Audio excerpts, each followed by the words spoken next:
They say it takes at least 2 people to care for a single Alzheimer's patient, a full-time job that many families take on themselves in addition to maintaining jobs and other family obligations. Organizations like the ARK of SC helps alleviate some of those burdens.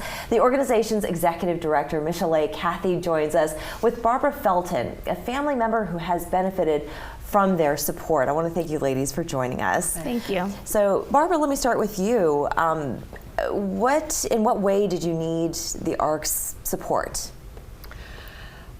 By the time we moved to the Charleston area, my husband had already been progressing in Alzheimer's. He was diagnosed in 2016, and we moved here in 2019. So I knew by that time that I needed a support group, and there were going to be times that I needed insight, because as it progresses, your life changes.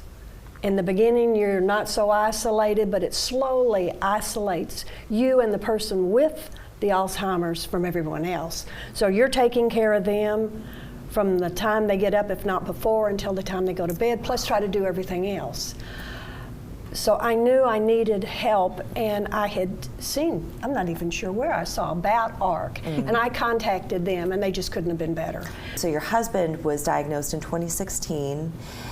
And did you ever dream that your husband would have Alzheimer's at one point? I always thought it would be something you had in your late 80s, never your 60s, so you feel very 60s. Isolated. Wow. Because you think you're the only person your age that has this issue.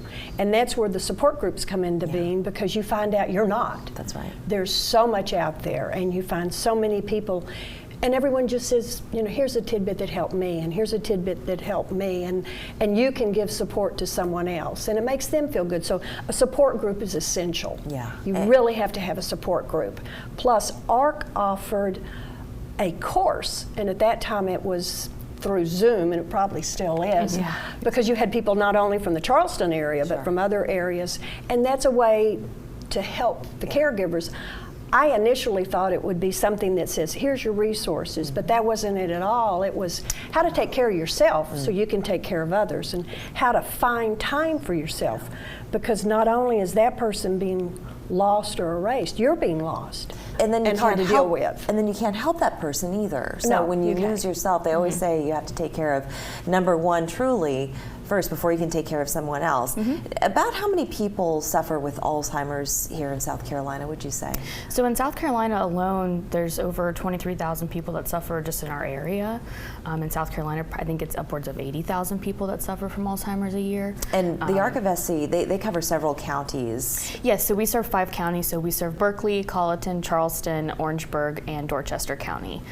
So with those 5 counties, we serve through our education services, like she mentioned. It's called Powerful Tools for Caregivers, as well as support groups. We provide a respite service in Somerville as well as Harleyville, and any other type of training that we do, like our law enforcement and first responder training as well. How many families do you think you serve? We probably serve upwards of about 1,200 families a year. Of those families, how many do you find in Barbara's situation whose relative is in their 60s with Alzheimer's? Unfortunately, Alzheimer's and dementia, they don't discriminate against age, and so we serve a wide variety of ages through our programs. Some of them as early as 50. It just kind of depends on what has happened in their life, their lifestyle, and everything else. And that's what you were saying, Barbara, is that it helps to come together with these support groups, because then you really start to learn that you truly are not alone. You do have other people that you can relate to, and that you can lean on for support in various ways. Oh yes. In fact, when she mentioned the respite program, I put Dave in that, and it was a win-win situation. That's wonderful. Because it enabled me to go do those errands that I really didn't need to bring him along with it. You reach the point, they come with you everywhere. If you get your teeth cleaned, they're in the room. And this gave you a chance to go run that errand without the person, get something done, maybe just go for a walk, just have some quiet time. And it gave him a place to be around other people in his situation.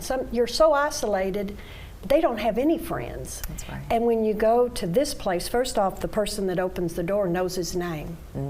And he gets out and he goes in. I had to educate him every week as to where he was going and why he was going there. But once he got there and noticed the place, he'd go in, they play games, they talk, they go outside, they eat.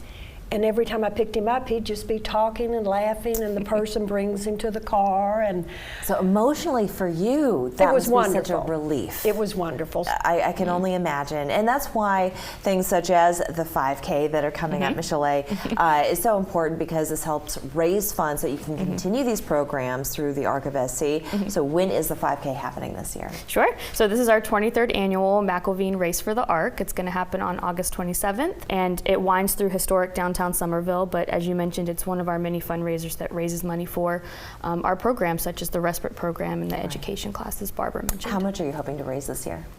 I think our goal is at least $40,000. So That's great. Michel'le, Barbara, thank you both so much for sharing with us today. Of course. Thank you. We're Thank back you. after this.